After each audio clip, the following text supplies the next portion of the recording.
guys, Todd with Peaceful Preparedness and Outdoors channel, and today we are here to go over a classic iconic knife proven for 100 years to be a great bush style knife and for what it was designed for, and that's the Ontario Knives Old Hickory 7-inch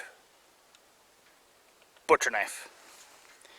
And what I want to throw a little spin on things here today, and I'm also going to put up against another knife in my collection, very inexpensive knife that I actually picked up at TSC on clearance for $7, and they normally go for around 12-15 bucks, believe it or not. And that is another classic styled knife, and that's the Winchester 7-inch Bowie knife. In my personal opinion, I think, guys, that the Ontario Old Hickory is the hero of the day, I guess you could say. It's the celebrity on the block here.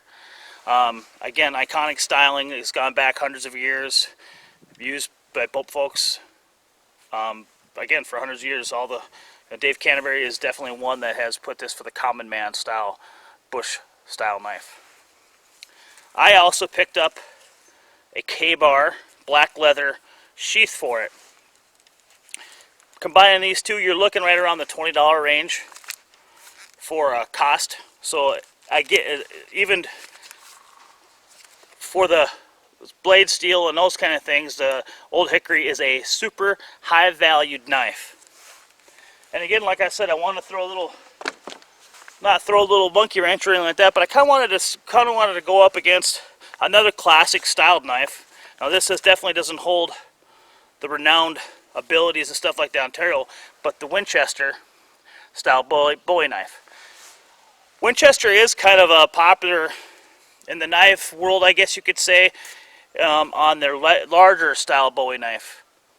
Now I think they just produced this one for Truck and Tractor Supply or TSC. I picked it up on clearance. I love the style of the Bowie. I always have. They look cool. They're a classic hunting style blade. Of course, this one is like a 440 style stainless steel mystery Chinese steel. It comes with its own sheath, just a nylon sheath, but it does have a plastic insert in there, and it kind of actually has some sort of retention to it, believe it or not. Most likely it's going to fall off, but it has a little bit of retention. Comes with two straps, one here and then one up by the belt sheath. I don't know any knife, really, unless you get up in the higher end style knives, that really come with nice sheaths, but as far as for the price, this one is not bad at all. So those are the two knives. We're going to go ahead and do some testing on both of these knives, and we're going to do the standard kind of wood processing test on both of them. I'm sure plenty of people have seen Ontario and its works. I've seen it done. I have personally never batoned with this knife. I think it's kind of thin and it's not going to do quite as well, but they're both razor sharp right now, and we'll go ahead and test them out on feather sticking. We're going to go ahead and baton and do some other fine style work with both these knives. So stay tuned. Feather sticking with good old Ontario here. Old Hickory.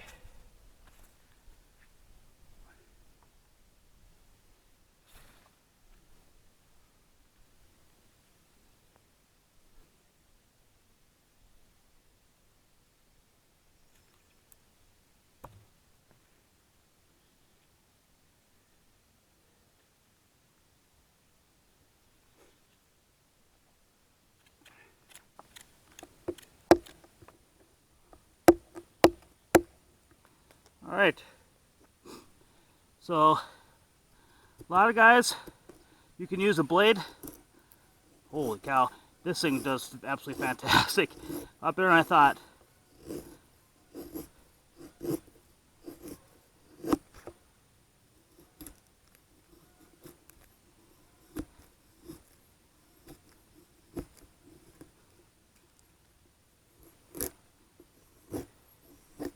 You can take them, you can get them in there really fine.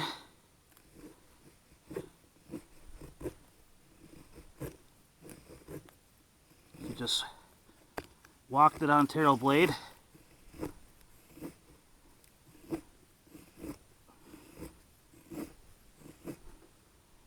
Right down that stick.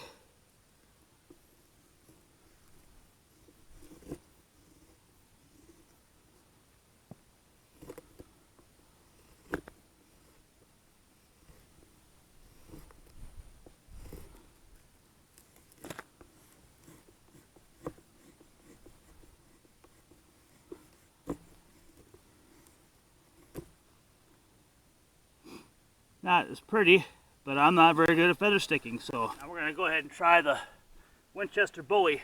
The nice thing about the Bowie, now I know a lot of people put choils in their Ontarios, Old Hickories, but this one has it and comes with it, so that is a benefit.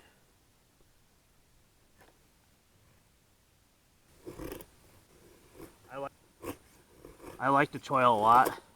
Some jimping on top would be nice to kind of help grab. I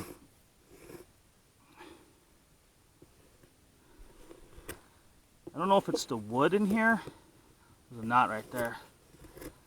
This wants to grab a lot deeper. It's harder to do a finer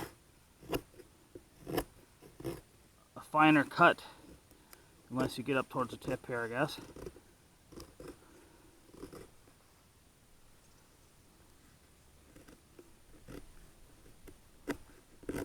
And this old cottonwood's probably not the best material to be feather sticking with, in my opinion. It gets pretty hard. But all in all, I think it did a good job. I find I'm down in the choil of this, of course, and my thumb is on that ramp right there. If you notice, I did put some jimping in the back with the Dremel, not very good. But just that little bit, I'm getting some burning right there, so I'm going to try to back it off. Now, with the Smith & Wesson, if you notice here, that is metal runs all the way across. So that's one reason why I have that tape, and you can even see with the tape that metal's poking through. So you're going to get some serious hot spots with this knife right away.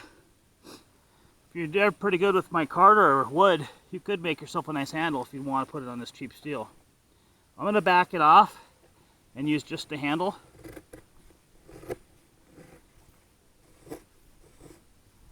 That feels a lot better, putting your thumb up on that ramp. And to be honest with you, feels just as acceptable too. Got a little bit of a hollow flat ground there from that. I did put a convex edge on both these knives.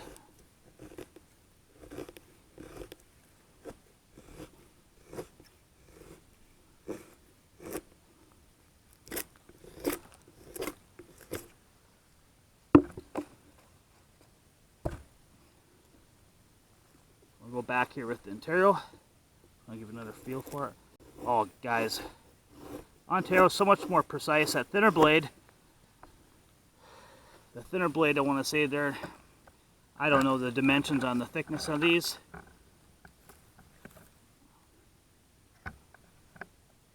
But the Winchester is certainly 1/8 of an inch thicker, maybe. So maybe twice as thick. So there's our feather sticking. On the blade with the choil being gone as well. No vibration. Butter. Certainly use those guys. There we go.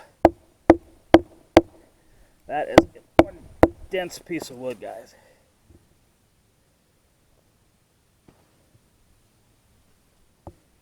With that straight, flat grind, convex edge, I think certainly makes it a lot tougher, especially with a real dense piece of wood. This is about 2.5 inches in diameter. I don't feel any,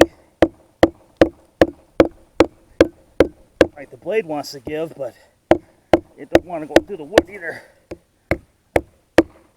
A lot of vibration on the handle on this too.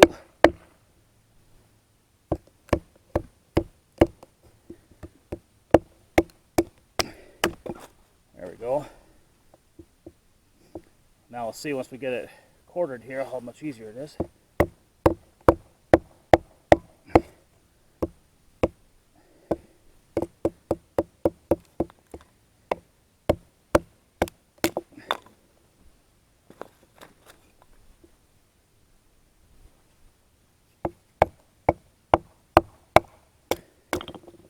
once you get it in that first 1/2 inch, it's not like that hollow grind.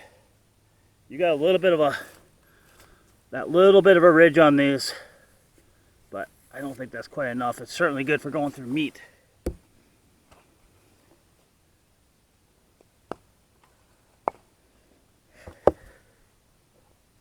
All right, this one is about a 1/2 inch thicker, but due to this one has a lot bigger, you know, with your hollow grind there, a lot more shallow, we're going to go ahead and go through a thicker piece. This one's definitely, in my opinion, and we'll see when I give it the first knock here, is going to be a lot better at batoning and using in that type of scenario. Ontario does have about a 1/2 inch extra on the blade, with the choil being gone as well. No vibration. Butter. So my guess was pretty much right, and I think anybody would say that. My recent test on the EKA, which probably twice as thick blade as what's on this Winchester cheapy knife here, is this thing has the same no vibration in the EKA, and it pops right through those. So, you know, all in all, butcher knife, it can get the batoning done, and I don't feel any resistance at all whatsoever on the blade, but boy, that sucker walked right through it.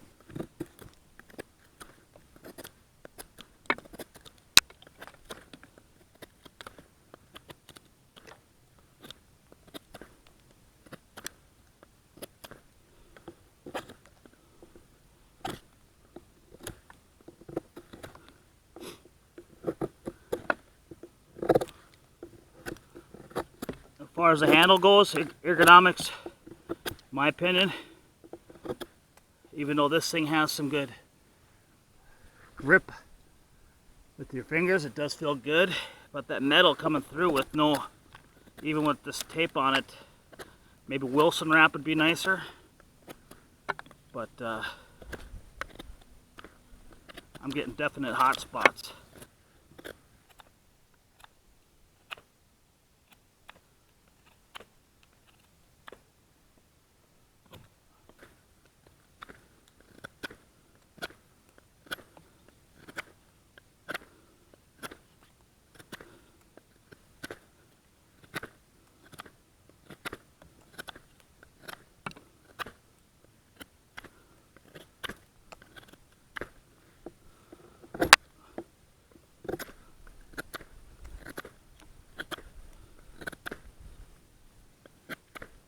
No hot spots with the Old Hickory.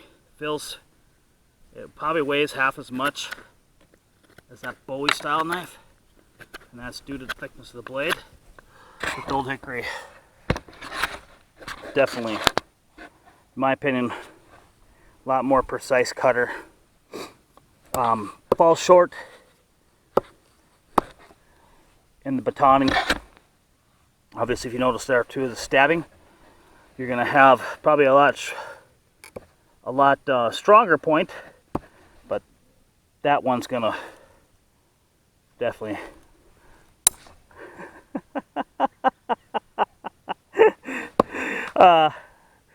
I should have known better. Let it go $7, but I didn't. This is the same exact log that I use, guys, on the EKA, and that EKA ate this log to shreds. You can see right here, I was just torquing that blade, and it took everything. If I did need to drill, even despite its lack of point, the Ontario's going to hold out a lot better than the $7 Winchester. All that work polishing this baby. And I barely even tweaked that end. Well, guys, I'll put another tip on that maybe. So, $7 knife pretty much can get the job done, but don't try to depend on the tip. And I think that would go with any kind of Bowie style knife, including a K-bar. I don't think it would have busted that easily. But hey, it is what it is. And as I was speaking to the point, no pun intended, that a Bowie style, if you noticed here, obviously they come down and there's the, you know, where they file it down here and down there. That point's gonna be weak. There's hardly anything to it. And I barely gave it maybe a couple pounds of pressure and it snapped right off. And I kind of knew that would happen on this style of knife. And of course the steel, probably not as strong as it could be. Now look at this one, I don't know how you'd bust off the point on an Ontario. So all in all, you're looking for a good budget style knife to get into bushcraft or basically anything. This is the knife that I go to for almost all my kitchen work, camp style work, and the like. Handle feels good, and there are so many mods you can do to this style knife. Is this a bad choice? I wouldn't say, but just that little bit of work that I did with it, my hand was hurting like crazy.